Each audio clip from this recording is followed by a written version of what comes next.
देखिए टॉपिक है हमारा सॉल्यूशन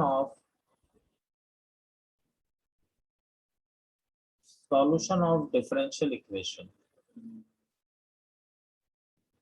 अच्छा, जो बोर्ड में है वो क्या है, मैक्सिमम यही है, फर्स्ट ऑर्डर। ये मेन टॉपिक है, सिर्फ first order and first degree. यानी जो आपको मिलेगी बोर्ड में वो कौन सी मिलेगी, केवल फर्स्ट ऑर्डर होगा जिसका, और जिसकी डिग्री भी क्या होगी, 1 होगी। केवल इसी तरह की डिफरेंशियल इक्वेशन आपको मिलेगी, कोई और डिफरेंशियल इक्वेशन आपको नहीं मिलेगी। ये बात आप ध्यान रखिएगा, पहले ही मैं बता के चलता हूँ। अब देखिए यहाँ पर 6 मेथड बोर्ड में अलाउड है। कितने मेथड अलाउड है, 6 मेथड। तो मैं एक एक मेथड पे 5-5, 6-6, 7-7 क्वेश्चन कराता जा रहा हूँ आपको, ठीक है। और उस पर एक एक एक्सरसाइज आपको आरडी में दे रखी है, ठीक है।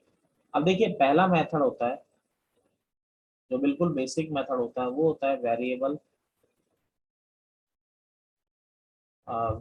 Separable method. बिल्कुल basic method, variable separable method, ठीक है। वेरिएबल सेपरेबल, देखो अभी क्या कर रहे थे आपको मैं पहले बता दूं प्रोसेस क्या चल रहा है। अभी जो पिछला टॉपिक था, आपको वाई दिया गया था, आप उसके डिफरेंशियल इक्वेशन बना रहे थे, डिफरेंशिएट करके यही बना रहे थे। Yes sir. अब क्या है, अब आपको ये दिया जाएगा, आपको कर्व की इक्वेशन बनानी है। आपको इधर से इधर आने में किसका यूज करना पड़ता था, डिफरेंशिएशन का। और जब dy by d x, integration हाँ बिल्कुल, dy बाई डी एक्स से जब आप वापस जाओगे तो आप किसका यूज करेंगे, आपको y इक्वल टू लाना है, तो आपको इंटीग्रेशन का यूज करना पड़ेगा, ठीक है।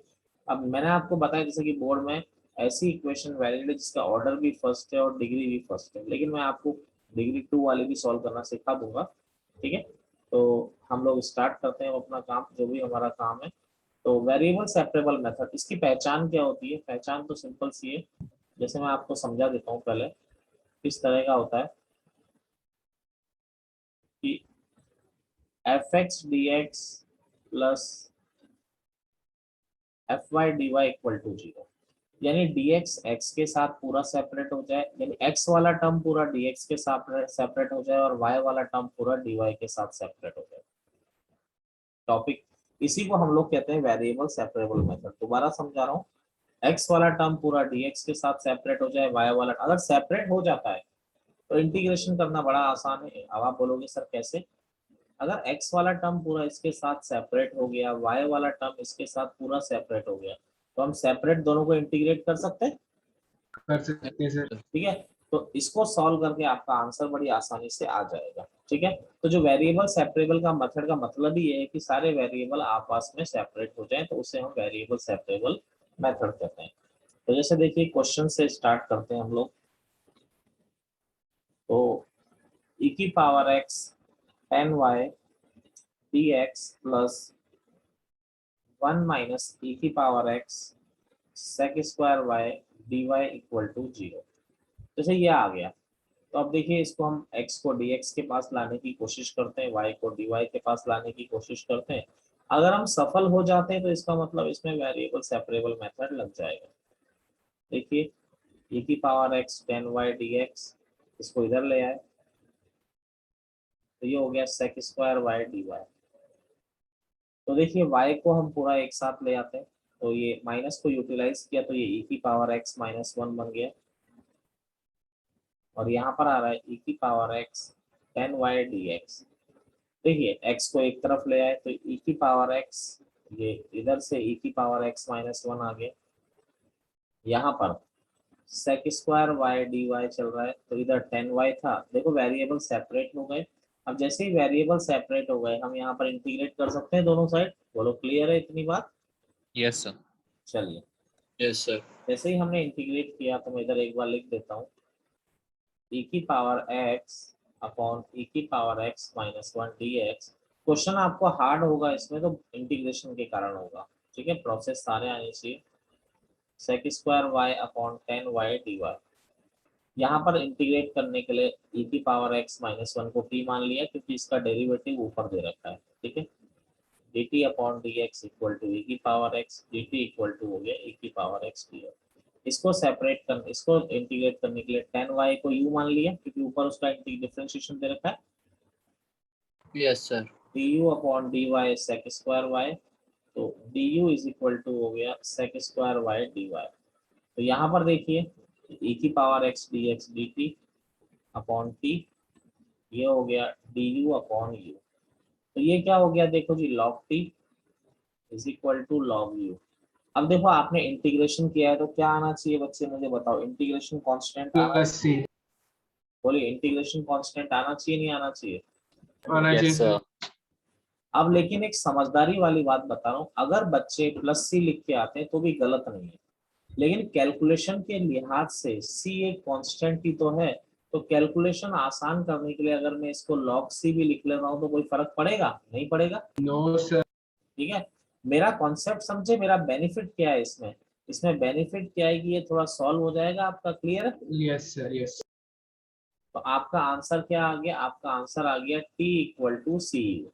टी क्या है आपका, e की power x minus 1 equal to C U, क्या है आपका tan y।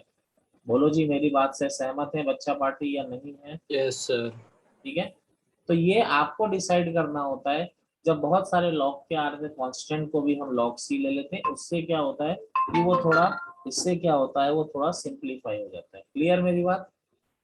यस चलिए देखिए, जैसे अगला क्वेश्चन है, सॉल्व द डिफरेंशियल इक्वेशन। आज मैं आपको दो मेथड करा दूंगा, 1 plus cos 2x plus 1 minus cos 2y dx upon dy। आपको बोर्ड में वही डिफरेंशियल इक्वेशन मिलेगी जिसका ऑर्डर 1 होगा और डिग्री भी 1 होगी, और कोई नहीं मिलेगी। बार बार मैं एक बार रिपीट कर रहा हूँ। तो यहाँ पर देखिए 1 प्लस कॉस 2x को अगर मैं उधर ले जाता हूँ तो ये हो गया माइनस 1 प्लस कॉस 2x, इधर हो गया 1 minus cos 2y dx upon dy। क्या dy को समझ रहे हैं? तो ये इधर आ गया तो क्या हो जाएगा बताइए, dx upon 1 minus cos 2x हो जाएगा, बताइए। Yes, sir. ये इधर आएगा तो dy upon 1 minus cos 2y हो जाएगा। बोलिए वेरिएबल सेपरेबल मेथड है या नहीं है, बोलते चलिए। Yes, sir. Yes, sir. अब देखिए इंटीग्रेट करने के लिए cos 2 थीटा का फेमस फॉर्मूला यूज करते हैं। cos 2 थीटा होता है 2 cos स्क्वायर थीटा माइनस 1, और एक होता है 1 माइनस 2 साइन स्क्वायर थीटा। तो यहाँ फेमस फॉर्मूला यूज किया 1 माइनस 2 साइन स्क्वायर एक्स, और यहाँ पर 1 माइनस, एक मिनट यहाँ प्लस था सॉरी, ठीक है, तो यहाँ प्लस था तो यहाँ 1 कैंसिल करने के लिए आप क्या करेंगे, 2 cos स्क्वायर एक्स माइनस 1, और यहाँ 1 माइनस 2 साइन स्क्वायर वाई। 1 से 1 कैंसिल हो गया, minus 1 upon 2 dx upon cos square x क्या हो गया, ठीक है, ये 1 से 1 कैंसिल हो गया, ये 1/2 dx upon sine square Y. 1/2 से 1/2 कैंसिल हो गया, तो dx upon sine square Y क्या हो गया, cosec square Y dy is equal to, समझ गए, इंटीग्रेट कर रहा हूँ मैं दोनों तरफ। Yes, sir. तो cosec स्क्वायर का इंटीग्रेशन होता है माइनस कॉट वाई, और इसका होता है माइनस 10x प्लस एक इंटीग्रेशन कांस्टेंट c, इसको इधर ले आए तो 10x minus cot Y equal to c। बोलिए कोई प्रॉब्लम किसी को बताइए? No sir. नहीं है। चलिए अगले, समझ गए ना क्या करना है इसमें, पोर्शन क्या करना, क्या कहना चाह रहा है आपसे। हाँ sir. Yes, sir. अगला देखिए, Yes, sir. dy by dx plus 1 plus Y square upon 1 plus x square equal to 0। कभी आपको ऐसा नहीं मिलेगा बोर्ड में कि ऑर्डर 2, सॉरी डिग्री 2, मैं करवाऊंगा एक बार को, लेकिन मैं आपको बता रहा हूँ बोर्ड में कभी ऐसा नहीं, ऑर्डर भी 1 मिलेगा, डिग्री भी 1 मिलेगी। अब देखिए इसको सिंप्लीफाई करते हैं, तो ये इसको इधर ले गए तो minus 1 plus Y square upon 1 plus x square, तो वेरिएबल सेपरेबल बन रहा है, तो dy upon 1 plus Y square minus dx upon 1 plus x square, दोनों साइड इंटीग्रेट कर दिया, तो dy upon 1 plus Y square क्या हो गया, tan इनवर्स y, ये हो गया minus tan inverse x plus का c। क्लियर है? तो ये हो गया tan inverse x plus tan inverse y equal to c। बोलो जी, क्लियर है सर। ठीक है ना, सिंपल है, इंटीग्रेशन कर दो। बिल्कुल सुबह। देखिए अगला क्वेश्चन है,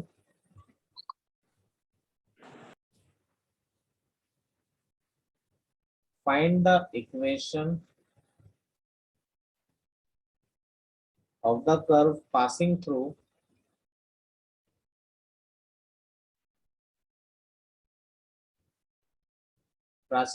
origin and satisfying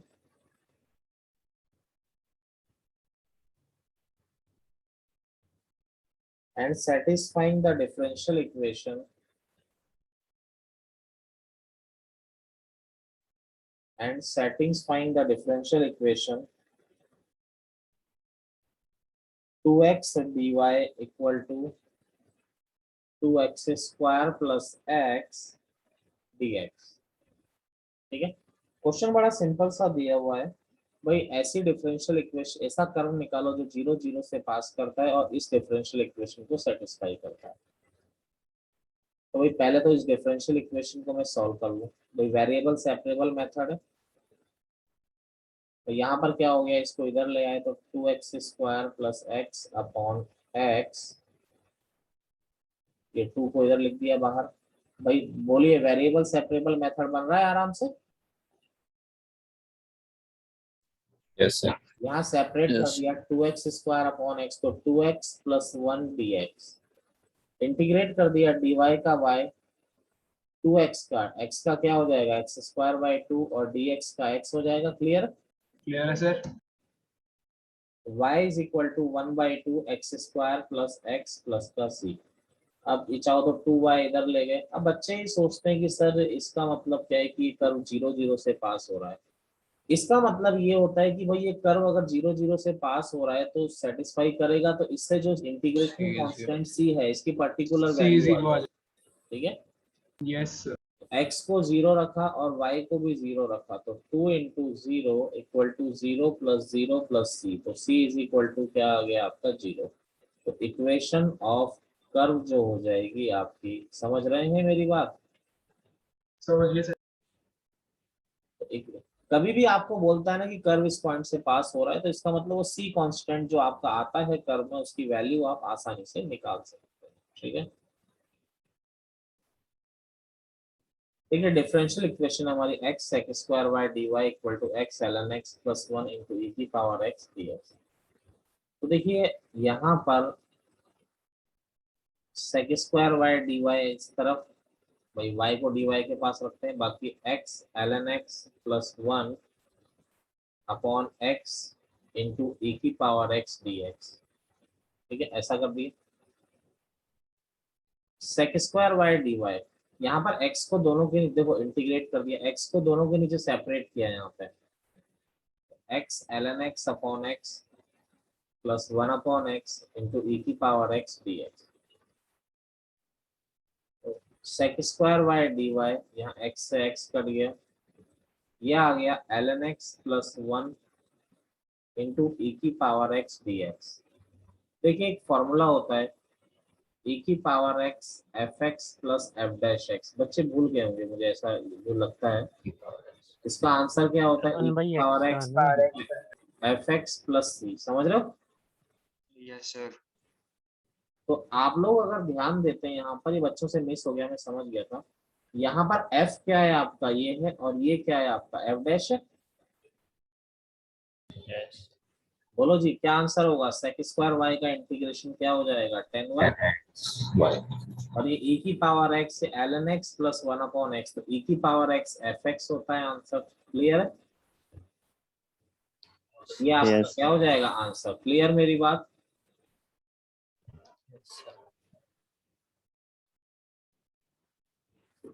तो नेक्स्ट केस है हमारा केस 2, इक्वेशन सॉल्व करने का ही। ये था आपका जो पहला केस था, ये बड़ा सिंपल केस था कि भाई वेरिएबल सेपरेट हो रहे हैं। ठीक है, अब अगला केस क्या है, वेरिएबल सेपरेट नहीं हो रहे,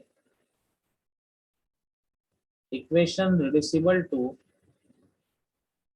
equation reducible to variable separable form, equation reducible to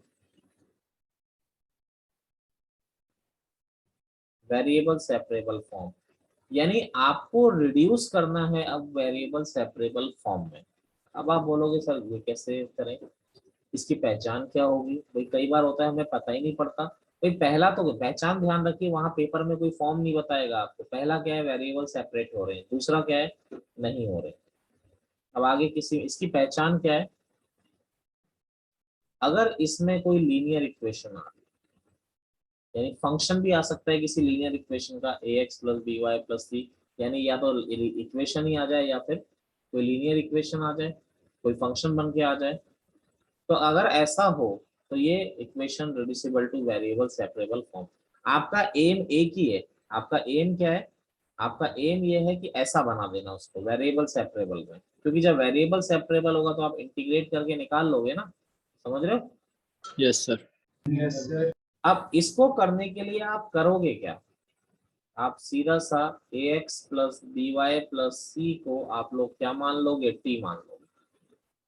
आपने इसको टी, आंख बंद करके मैं जो कह रहा हूँ वो करना, ठीक है, टी मान लिया। तो अब फिर इसके बाद डिफरेंशिएट किया d t upon d x, x का 1 हो गया, वाई का d y by d x हो गया।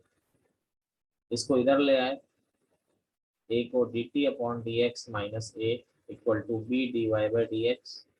तो यहाँ से d y by d x की वैल्यू क्या आ गई, 1 upon b d t upon d x minus a. D y by d x की ये वाली वैल्यू क्वेश्चन में पुट कर दो, यानी कि put value of dy by dx in equation 1। Automatically जैसे ही करोगे वो वेरिएबल सेपरेबल फॉर्म बन जाए। समझे मेरी बात, नहीं समझे? समझे कुछ? समझ गए sir. Yes, sir. Yes, sir. अब जैसे मैं आपको दो एग्जांपल लगे हाथ करा देता हूँ, जैसे d y by d x is equal to sine x plus y. तो पहचान क्या है कि भाई दोनों एक लीनियर इक्वेशन आ रही है, फंक्शन किसी का भी हो सकता है, साइन हो सकता है, कभी वो स्क्वायर, लेकिन एक लीनियर इक्वेशन मिलनी चाहिए। अच्छा दूसरी बात, एक और मैं राज की बात बता देता हूँ कि अगर दो लीनियर इक्वेशन भी मिल रही है, अगर दो लीनियर इक्वेशन भी मिल रही हैं, तो उसमें अगर a1 upon a2 equal to b1 upon b2 आ रहा है, इसका क्वेश्चन भी कराता हूँ, तो भी वो इससे हो जाएगा। वैसे तो मैं क्या कहता हूँ, बुक वाले कहते हैं कि एक ही मिलनी चाहिए, लेकिन अगर दो भी मिल रही है और उसमें x के कोफिशिएंट का रेशो और y के कोफिशिएंट का रेशो सेम आ रहा है, तो भी इससे बन जाएगा। बना के दिखाऊंगा। करने का तरीका क्या हुआ, यहाँ पर t इज इक्वल टू हमने x प्लस वाई मान लिया, समझ रहे? समझ गए सर। ये आ गया, 1 को इधर ले आए तो d t upon d x minus 1 is equal to d y by d x. तो d y by d x की वैल्यू क्या रख दी हमने, d t upon d x minus 1। ये क्या हो गया बच्चे, साइन एक्स प्लस वाई को टी माना था आपने, बोलो जी माना था नहीं माना था? Yes, sir. तो d t upon d x हो गया आपका 1 प्लस साइन टी। बोलो जी वेरिएबल सेपरेबल फॉर्म बन गई नहीं बन गई? टी डी टी के पास ले आओ, तो d t upon 1 plus sine t is equal to d x. यहाँ पर क्या कर दिया हमने, इसको इंटीग्रेट कर दिया, समझ रहे? Yes Yes, sir. इसका अब देखो वेरिएबल सेपरेबल हमेशा बनेगा अगर ये फॉर्मेट होगा। अब इसको इंटीग्रेट करने के लिए हमने क्या किया, अगर हम इसको इंटीग्रेट करें, 1 plus sine t 1 minus sine t से मल्टीप्लाई कर दिया,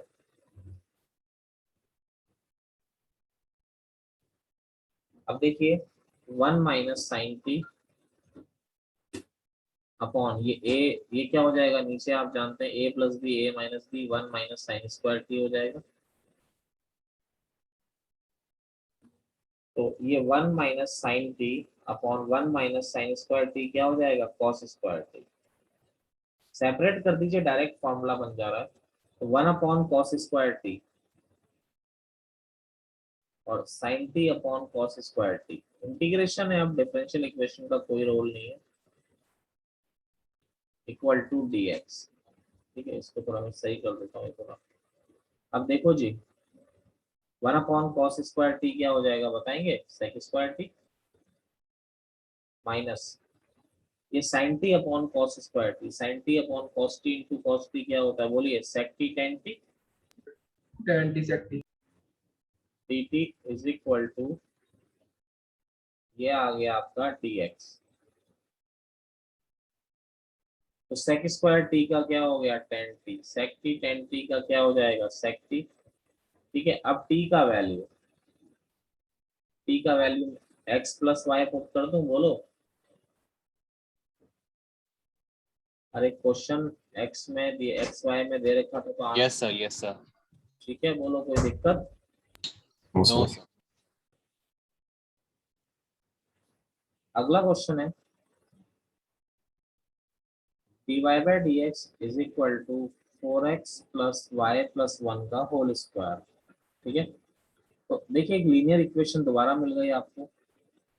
तो हमने t is equal to 4x plus y plus one रख दिया। मैंने बताया था डिफ्रेंशिएट करिए। 4 plus dy by d x और वन का क्या हो गया? 0 हो गया। ठीक है, अब देखिए यहाँ से dt upon d x minus 4 equal to dy by d x. अब देखिए यहाँ पर क्वेश्चन में पुट करते हैं तो dy बाई डी एक्स की वैल्यू क्या पुट करनी है हमें? dt upon d x minus 4 और इज इक्वल टू क्या है? टी स्क्वायर आ रहा है, बोलिए आ गया नहीं आ गया? तो dt upon d x is equal to क्या मिल गया आपका? टी स्क्वायर प्लस 4 आपको वहां पर मिल गया। ठीक है, अब देखिए आगे अगर हम बढ़ते हैं इसका तो वेरिएबल सेपरेबल में कन्वर्ट हो गया। इसको इधर ले आए तो dt upon t square plus 4 is equal to d x. दोनों साइड इंटीग्रेट कर दिया, तो दोनों साइड इंटीग्रेट किया तो देखिए क्या हो जाएगा? ये dt upon t square plus 2 का स्क्वायर। मुझे लगता है फॉर्मूला आपको याद भी होगा, dx upon Yes, sir. 1/tan 1.2 inverse.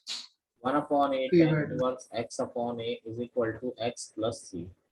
Finally t का वैल्यू पुट कर देते हैं 4x plus y plus one, तो आंसर आ जाएगा 1/2 tan inverse 4x plus y plus one divided by 2 is equal to x plus c. समझ रहे हो नहीं समझ रहे हो मेरी बात? समझ गए सर समझ गए हो? अब देखिए और Yes, sir. क्वेश्चन अगर हम लोग करते हैं यहाँ पे तो देखिए किस तरीके से हम लोग और क्वेश्चन कर सकते हैं। ठीक है, तो इसको कॉपी कर लीजिए पहले, फिर एक मैं आपसे करवाता हूँ। देखिए क्वेश्चन को करने के लिए हमने x प्लस वाई को t लिया, dt upon d x is equal to 1 plus dy by d x. तो dy बाई डी एक्स की वैल्यू क्या आ गई? ये आ गई dt upon d x minus one. यहाँ पर पुट कर दी, इधर पुट करी सॉरी, इधर हमने dy बाई डी एक्स की वैल्यू पुट करी। तो देखिए dt upon d x minus one, ये हो गया sine t plus cos t. कई बच्चों को नहीं आया, चलो प्रज्वल बोल देता है, बाकी बच्चे बोलते नहीं। 1 plus sine t plus cos t, देखो टी को इधर ले आए नीचे, तो dt upon 1 plus sine t plus cos t is equal to d x. दोनों साइड इंटीग्रेट कर दिया। अब ये आपको मैंने स्टैंडर्ड केस, जब नीचे साइन और कॉस आता है तो हम इसका इंटीग्रेट बदल देंगे. साइन टी का वैल्यू पुट कर देते हैं 2 tan t by 2 upon 1 plus tan square t by 2 और cos t की वैल्यू क्या है? 1 minus tan square t by 2 upon 1 plus tan square t by 2। Clear है? Yes, sir. Yes, sir. dt upon 1 plus sine T की value रख दी 2 tan t by 2 upon 1 plus tan square t by 2 plus 1 minus tan square t by 2 upon 1 plus tan square t by 2। ठीक है, तो देखिए LCM लिया तो 1 plus tan square t by 2 LCM आ जाएगा, वो ऊपर चला जाएगा। 1 plus tan square t by 2 d t, यहाँ एलसीएम लिया तो 1 plus tan square t by 2 plus 2 tan t by 2 plus 1 minus tan square t by two is equal to d x. ये कैंसिल हो गया तो 1 और 1 2 बचा, ये हो गया sec square t by two d t. नीचे बच रहा है 2 plus 2 tan t by two. देखिए 10 को u मान लिया तो d u upon d t 10 का हो गया sec square t by two का 1/2, इसको उधर ले गए तो 2 d u equal to sec square t by two d t. तो देखिए sec square t by two d T हो गया 2 d u upon 2 plus 2u। समझ गए नहीं समझे? Yes, sir. यहाँ से 2 कॉमन लिया, 2 से 2 कट गया, du upon u plus 1 is equal to dx। तो ये आ गया log u प्लस 1। समझ रहे हैं? अब u का वैल्यू क्या है? देखिए u का वैल्यू क्या है, सबसे पहले u का वैल्यू देखते हैं। u का वैल्यू क्या है हमारा, कहाँ गया बीच में पेज था ना वो, So 10 t by 2 आ गया। ये रहा u का वैल्यू 10t/2 है तो log 10t/2 plus 1 is equal to x plus c. अब t का वैल्यू हमारा क्या था, t का वैल्यू था यहाँ पे x प्लस वाई। तो log 10 x plus y upon 2 plus 1 is equal to x plus c. ये आपका आंसर हो गया। क्लियर है? कोई दिक्कत किसी को?